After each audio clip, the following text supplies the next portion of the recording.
Welcome back. I'm here with Mayor Dan Mathieson, and we're going to talk about technology going on in this city. Thanks again for joining me. My pleasure, Peter. I noticed that the police have new body cameras, so tell us what's going on there. So the Stratford Police Service, in an effort to reflect transparency and to help minimize the challenges faced by not only an officer dealing with a tough situation, a citizen who feels the officer maybe didn't deal with the situation well, body-worn cameras have become a staple for a lot of police services across North America. So Stratford has decided that we would do a body-worn camera pilot project, putting them on officers. That project led for us to look at how much data do you have, how much storage do you need, all those types of things. How do you redact certain things so people's personal information doesn't end up on the camera? But it has helped us quite a bit, and we are going to look at deploying it across the entire police service, which in itself will be good.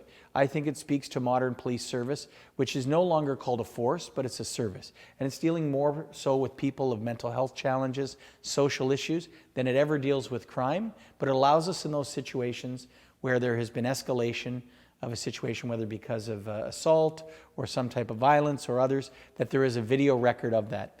I know the Stratford Police Service Board, which I happen to sit on, we believe it's a step in the right direction, and our police leadership with Chief Skinner and Deputy Chief Foster have really spoke to it as being a leading tool for them, and they're finding it's going to be even better for our officers as adaptation and adoption takes over. Yeah, I think that lens of transparency is awesome.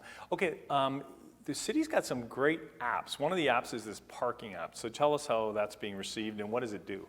So the parking app is allowing people to come downtown, and you can go to a machine within the core, put your change or your credit card in, get your ticket, put your license plate in and everything else. Or you could just actually get the spot you're in, put your license plate, buy your time on the app. The nice part about that is, as long as you're not over the time limit that's permitted downtown, you can be anywhere in the core and add more time to it. It also is much better for our ticketing commissionaires, because as they walk up, whether you put the right spot in or the wrong spot in, if you're actually in one of those types of situations, the minute they have your license plate, they know how much time you have left. So they're not spending as much time walking the streets. They walk, they scan, they know you have time, they go on. And it's allowed them to be far more efficient with their time, and allows for people who are moving around the city, because you can have the app actually give you a reminder that your time is coming due.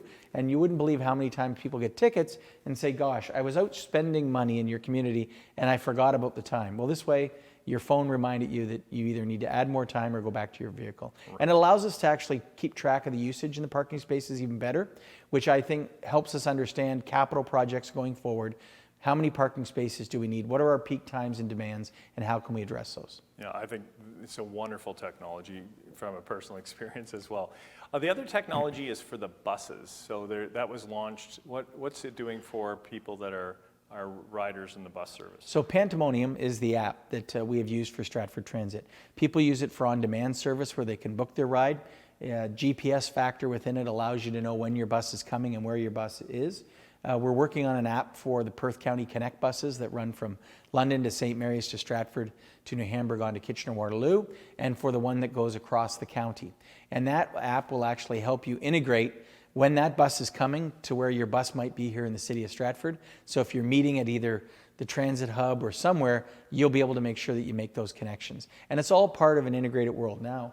There are some people that don't have smartphones still, so we haven't abandoned completely the ability to buy tickets when you get to the bus, but you can actually now buy your pass ahead of time on your phone, and it makes it more ease of use for those that want to be cashless. Yeah, what a modern city actually with this technology. And that speaks to why the University of Waterloo built their university satellite campus here. So what's the program they're still offering? So they're still offering interactive design and global business in that, and a Master's of Design and Innovation. Those programs will be over 800 students this year. If the pandemic hadn't hit, they would have probably continued their great growth rate of over 10%. The reason they've had to scale back is they don't have the number of international students that they would normally have, which always factored somewhere between 25 and 30% of the total student population.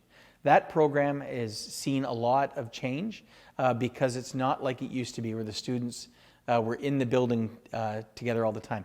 Last winter, for kids to do their programs, they were shipping high-end filming equipment, digital equipment to different communities across this country and even around the world, so students could have their 5 days to complete their projects so they could graduate.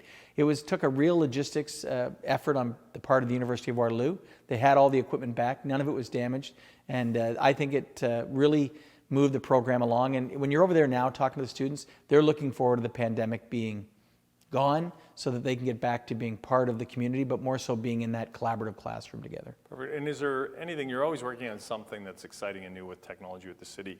If there's one thing that sticks out, what would that be? Well, there's a couple of things to think about. Today, the city of Stratford sat in on a discussion with an app builder that's in the busing industry. So what it helps do is manage fleet. And we're about cutting our carbon emissions. So what it would do is, if you had a modern vehicle, you might have that shut off where your engine shuts off for a period of time. Well, you can imagine buses weren't built like that years ago. Well, there's an app now that can go onto the onboard computer of buses or heavy equipment that the minute they start to idle, it'll actually shut them down and cut greenhouse gas emissions. So that's another opportunity that our fleet services and transit department are looking at as a way to help the city meet our greenhouse gas emissions, but also be sustainable in the long term. Yeah, it's very exciting. So technology is a way of solving a lot of the issues Absolutely. that we have. Okay, we're going to come back and talk about capital projects.